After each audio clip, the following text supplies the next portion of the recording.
Hey everybody, how's it going? Today we're going to do a quick and dirty demo on the EHX Mini Synthesizer. Now, this came out actually last week, and I almost missed it until I just happened to be scanning through social media, and I happened upon an ad from EHX showing that they released this app. This is their first app ever released. And so I know there's been some demos already done and some reviews and what have you, but I'm going to throw my hat in the ring and see what happens. So a little bit of history about this. The EHX Mini Synthesizer was actually a piece of hardware back in the early 80s, I believe 81 or 83. I didn't really do my homework on this, but I remember seeing something about it coming out at that time. It's an analog synthesizer, and it was pretty basic. The keys actually were a card, and it was, just touch-sensitive plate. And the controls, similar to what you see here, are the little levers, like you would see on the 16-second digital delay, or the POG, or something like that. It's a little slider, and that's what these were. So they've decided to pretty much faithfully recreate the original mini synthesizer, but because it's an app, they can have a few more liberties with it. For instance, it's polyphonic, and they've even thrown in a couple of effects, delay and reverb. So let's jump right in. Okay, when you open up the app, it is already at a default setting. You can either build off that, or it does come with presets. Now, so your basic sound is just, you have one oscillator with one waveform,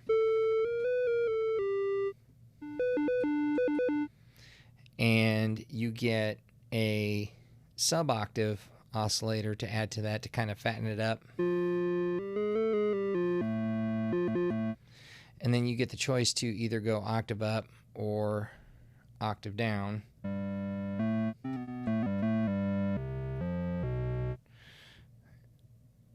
And there we go. And then over here to the far left, you see there's a pitch lever, which kind of acts as your pitch wheel, but where most pitch wheels are usually go up and down a full step, this goes an octave either direction.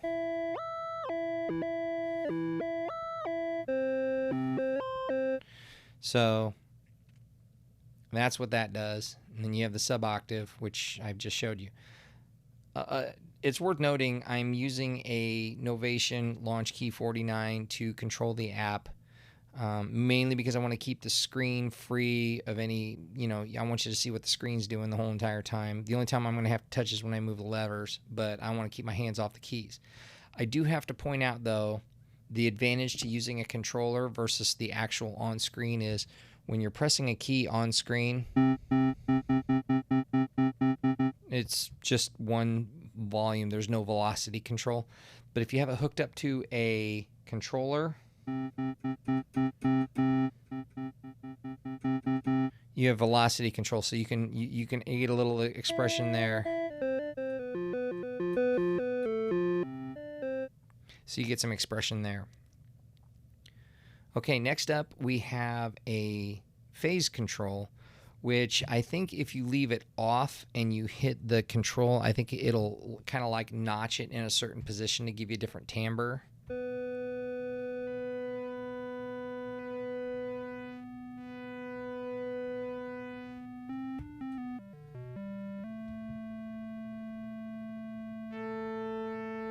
It almost sounds like a pulse width control, because I think this is a square wave if I'm not mistaken, and the phase is actually like the pulse width.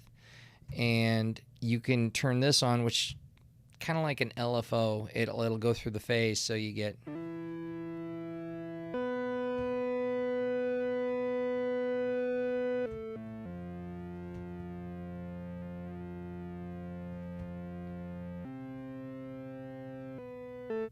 kind of subtle, actually. It's not real pronounced. So let's shut that off and bring that back down. Okay. Next over, you have your filters, and this is a I don't know if it's a low pass or whatever. It's just a different kind of filter. And if you notice, there's a start and stop control.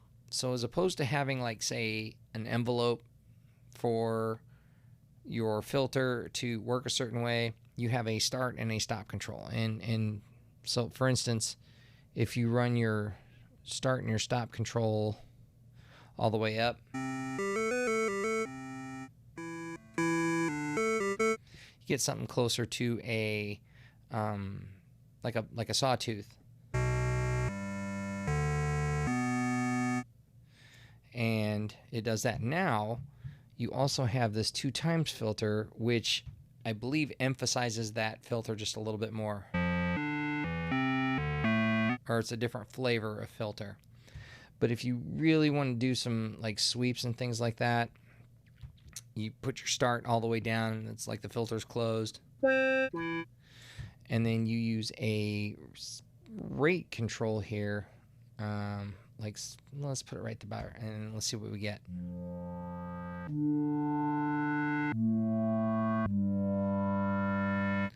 So it opens up the filter according to where you set it. That's the speed. And the Q control would be like the resonance. You don't get to play with the resonance control, but that you switch that Q up, and it will emphasize the resonance a little bit more.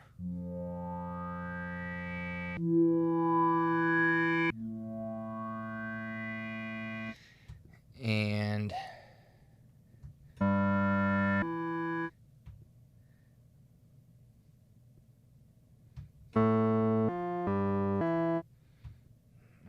probably should do this.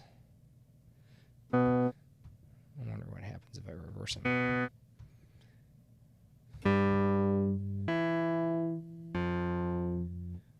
It closes it instead of opens it. So anyway, there's your filter.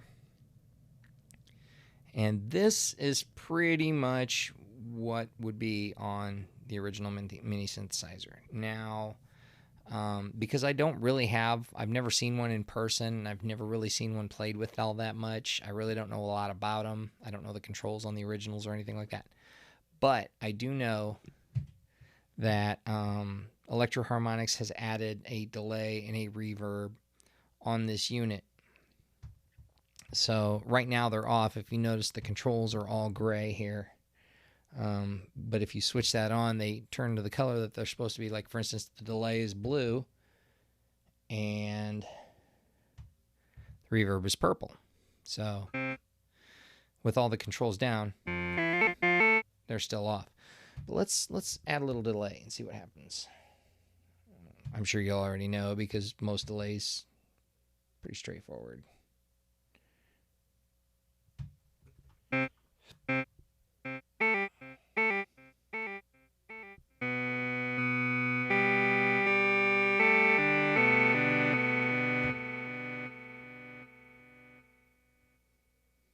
Okay.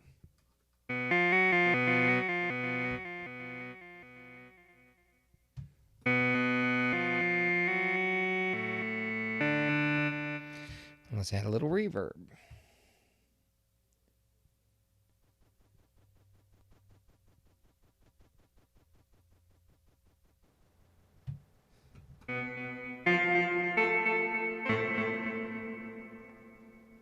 Now, what's really nice about the reverb here is they give you actually two choices of reverb here. You have a plate reverb and you have a reverse reverb.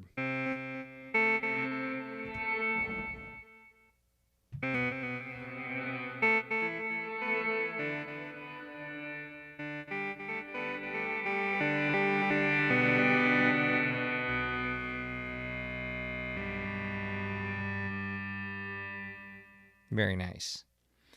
And if that wasn't enough that they give you delay and reverb, they also give you the option to put them in either order. So right now the delay before the reverb, or you can switch it around.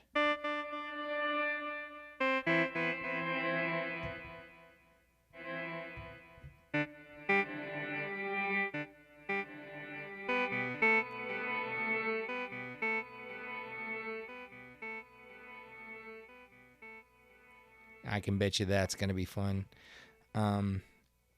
Most recently, I did a blog on another app, and I used this as the sound engine, and I really got things to go off the charts with it. It sounded really, really cool.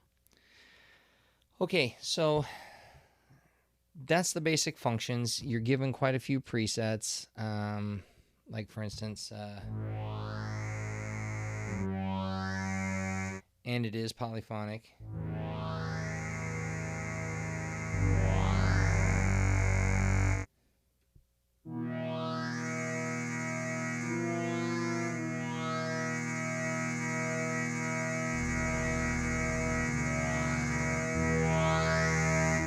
Sounds really nice, doesn't it?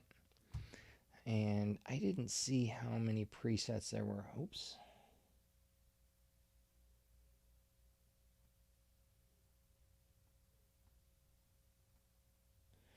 Okay.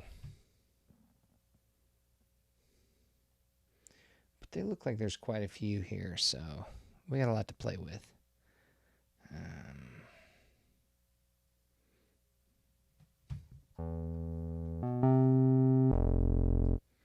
I like the next one. I tried it out earlier. It's called Taurus. Kind of emulate the Moog Taurus, I guess.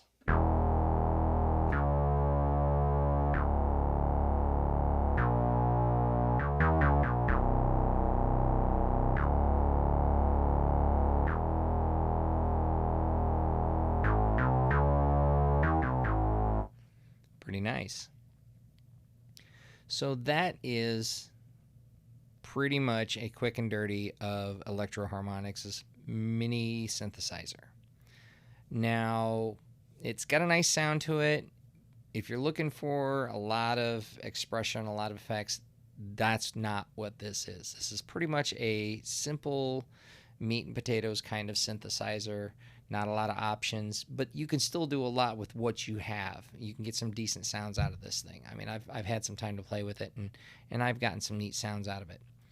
One thing I did notice, and this is not really a knock, I don't know if this is just something to do with the way I have it set up or whatever, but I was playing with it in standalone mode, and it was very, very quiet. When I hooked it up, I've got a line out running from my headphone jack on my iPad directly into my camera. My camera has a gain control, and when I was running it in standalone mode, it was very quiet. I cranked up the gain on that almost full blast, and I got more hiss. The hiss was actually louder than the app itself. So I tried an experiment and ran it into Aria via audio bus, and it came back up to its regular volume. So much so I actually had to turn the gain down on my mic pre on my camera. And so I don't know if that's a bug or if it's just something that I did or whatever, but that did two things. Number one, it sounds better running it through audio bus for the purpose of this video. And two, it is audio bus compatible. I believe it's also IAA compatible. I've not had a chance to check. I have not had a chance to see if it is AU on audio unit, but I don't think it is. And if you combine this as like a layer in a synth sound, it's going to sound really good. It's got that real nice fat bass sound, and I haven't tried to play any leads or anything with it, but it is what it is.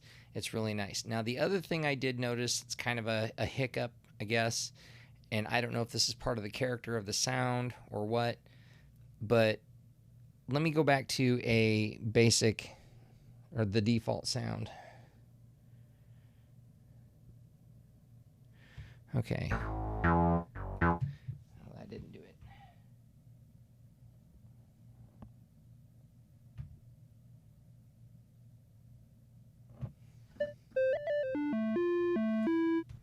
All right, now when I turned on the reverb,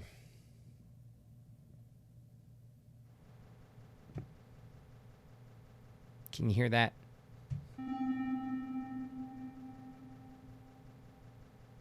It's kind of a self-oscillating thing. I don't know if they intended for that to be that way, but it is doing it. I don't, I don't particularly care for it in the, like, if I'm using it as a regular standard instrument, But for general noise making purposes, that's kind of a cool thing.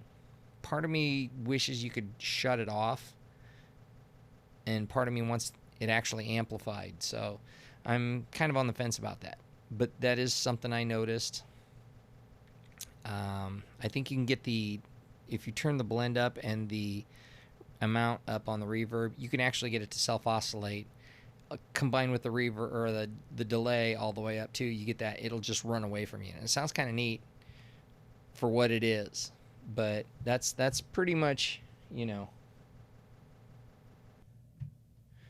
that's pretty much it. So there you have it. Electro-Harmonix Mini Synthesizer. I believe it was $4.99 at the App Store. Go pick it up if you are into this kind of thing. And thanks for watching today's quick and dirty demo.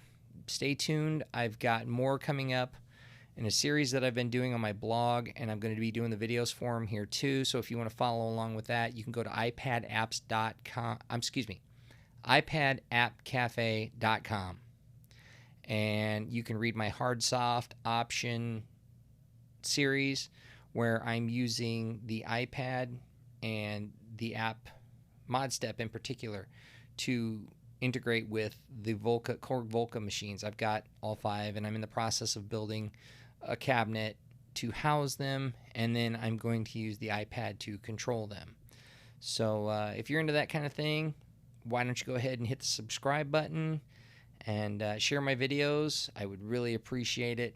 And once again, thanks for watching, and happy apping.